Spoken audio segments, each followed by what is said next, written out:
DIY.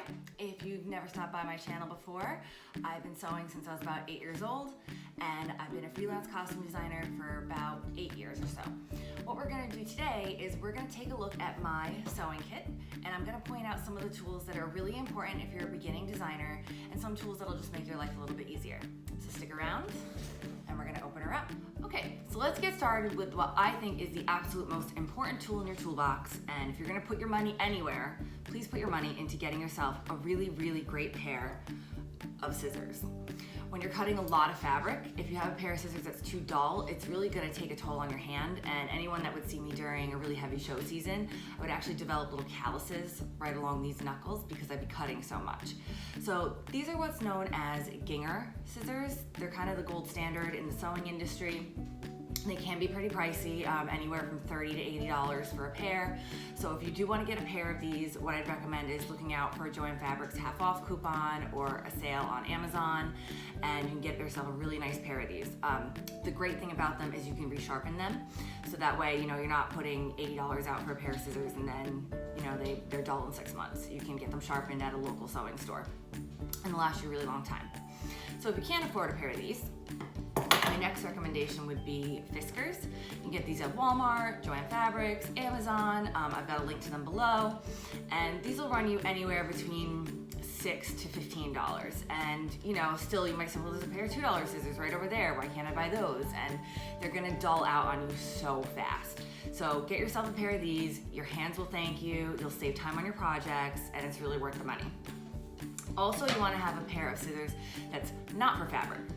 Why do you say that? Well, because your fabric scissors have to stay just for fabric. You will ruin your scissors if you start to use them on other things besides fabric. So one time I was backstage at a show, and I walked around the corner and a stagehand had rummaged through my box and grabbed my beautiful GINGHER scissors and was cutting floral wire with them. And suffice to say, he really didn't know what he was doing. He didn't realize he shouldn't, one, go through other people's things, but two, use fabric scissors on wire, and that pretty much ruined them. So it's $50 in the garbage that day. So if you're gonna get yourself a nice pair of scissors, get yourself some GINGHERs or get yourself some FISKARS, but make sure that these stay for fabric only. Very important.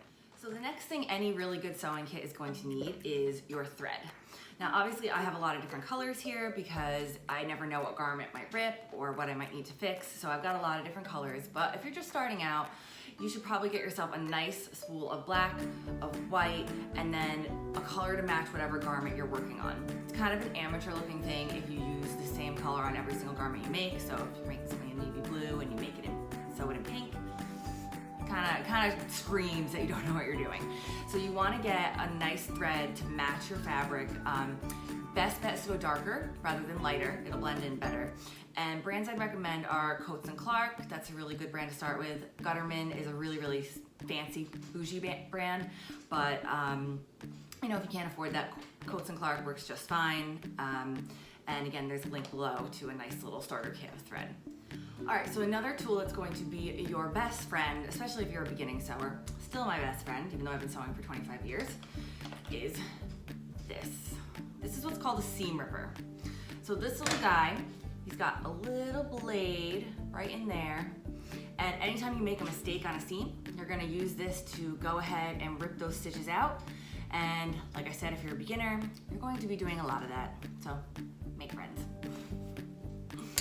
The next thing in my kit that's a really important tool to a new sewer is your machine needles. So these are universal sewing machine needles. You always want to pick yourself up a pack just in case you break one in the middle of a project. You don't want to have to go out to the store and interrupt what you're your flow, what you're doing. But also be aware that these come in a lot of different types. So you're going to want to make sure you have a needle that's appropriate for the type of project you're working with.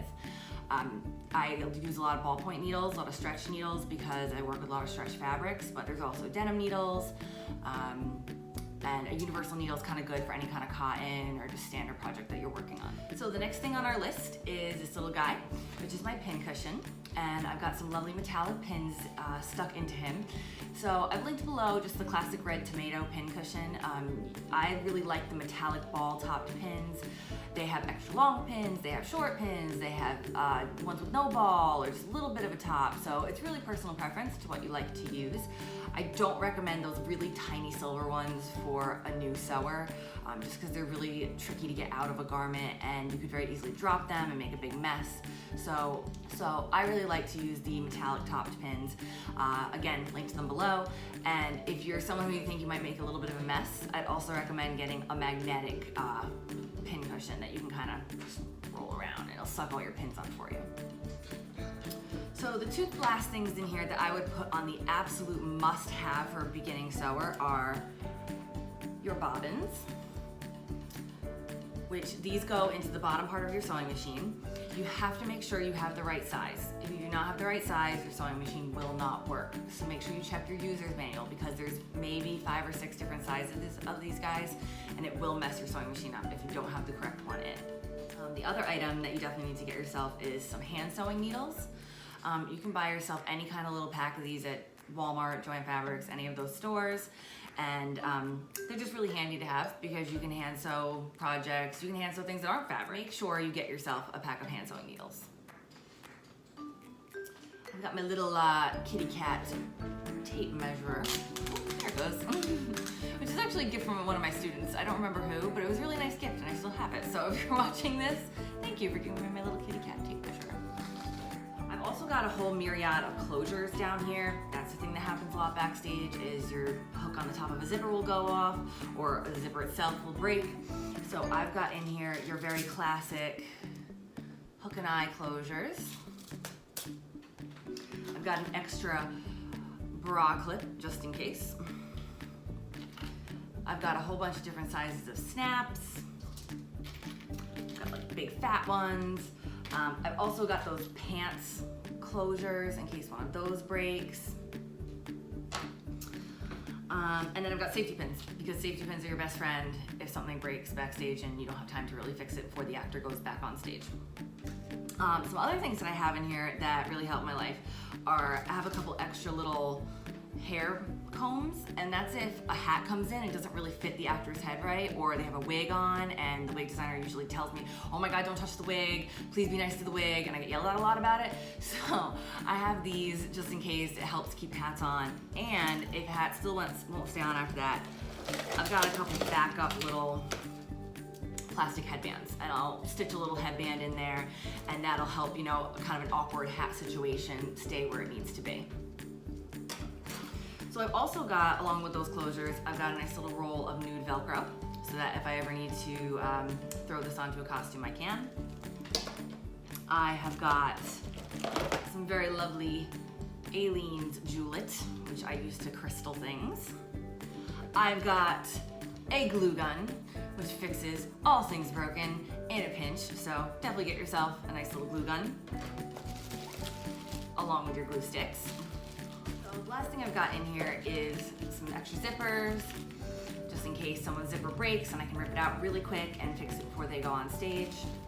And really that's about it. I've got my little chapstick up here. I've got a Sharpie marker just in case I need to mark something.